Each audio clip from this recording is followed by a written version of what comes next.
masih prematur. Karena ibaratkan ular, kepalanya tidak ada, ini cuma ada badannya, ekornya. Ini rasa keadilan tidak tepat. Begitu. Keterangan-keterangan saksi tadi dalam persidangan, kami menganggap itu keterangan yang tidak benar. Meskipun sudah dibawa sumpah. Tetapi ya inilah hukum kita. Kami tegaskan kembali.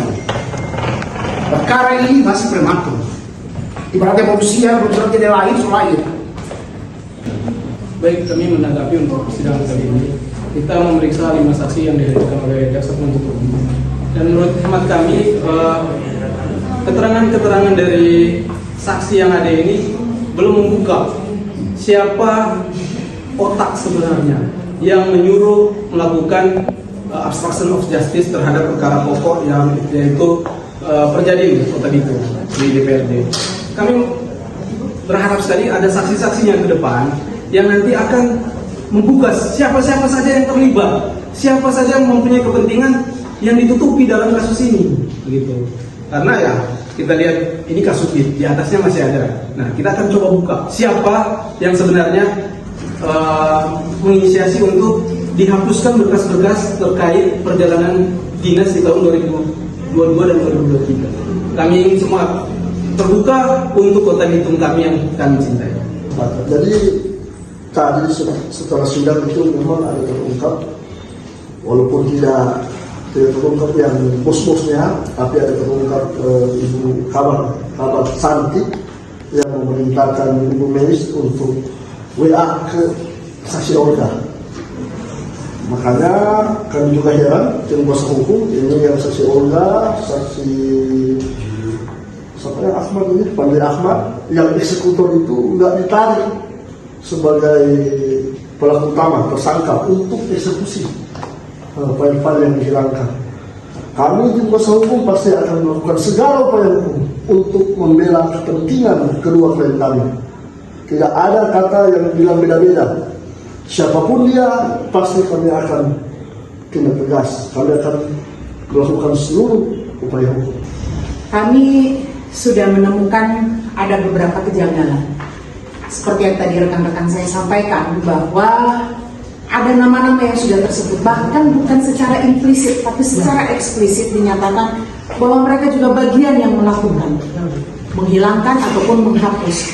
Yang sebetulnya ketika ditelaah lebih jauh, perintah yang mereka terima itu tidak juga secara terang-terang menyatakan hapus atau musnahkan. Jadi kami berharap hukum ini dapat ditegakkan dengan seadil-adilnya, dengan sebenar-benarnya, dan dalam dunia hukum itu tidak ada kata dikorbankan atau mengorbankan diri. Kasihan dua terdakwa ini kalau mereka harus dikorbankan. Dari apa yang sudah disampaikan oleh rekan-rekan saya tadi, kiranya kami berharap penegakan hukum ini berjalan dengan fair.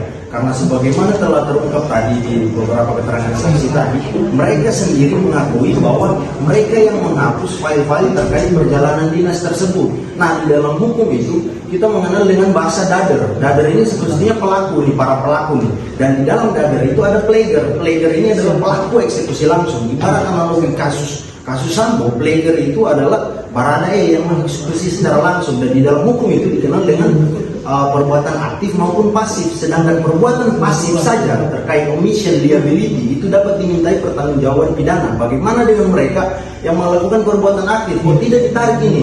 Jadi kami ini penasihat hukum, kami sebagai advokat, kami tidak membela mati-matian bahwa jika benar terbukti di fakta persidangan apabila klien kami melakukan perbuatan pidana, tapi seyogianya agar penegakan hukum itu berjalan dengan adil sebagaimana mestinya. Dibuka semua lah. Jadi dari kejaksaan juga kami menuntut ya kejaksaan harus mencari siapa otak pelaku eksekusi, dan kenapa hanya 2 orang, ya kan? Kenapa juga di perkara pokoknya cuma 5 orang? Ayo kita buka. Bukan untuk kita, bukan untuk terdakwa kami, tidak, tapi untuk Kota Bitung agar bersih, agar kita sama-sama melihat bagaimana Bitung ini bisa berjalan ke depan. Ini di Dewan, tadi fakta persidangan yang terungkap apa?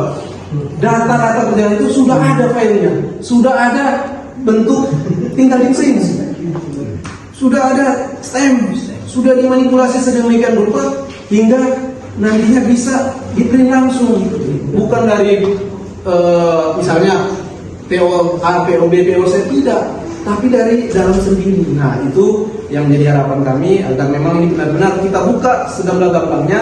Kejaksaan juga kita support agar membuka ini. Tidak ada yang kita perlu tutupi.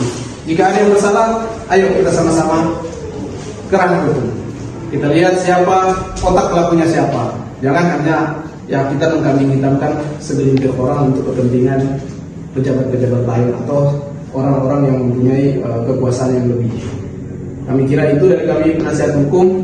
Jika ada tambahan, Artinya tadi di persidangan saksi menerangkan bahwa selain anggota DPR non aktif, tidak aktif lagi, kan sudah ditangkap itu, terjadi tersangka. Ya, tadi ada keterangan saksi bahwa ada anggota DPR aktif yang ada TGR, tapi dia belum menyebutkan namanya.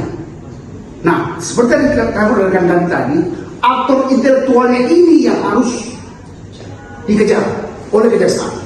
Demikian.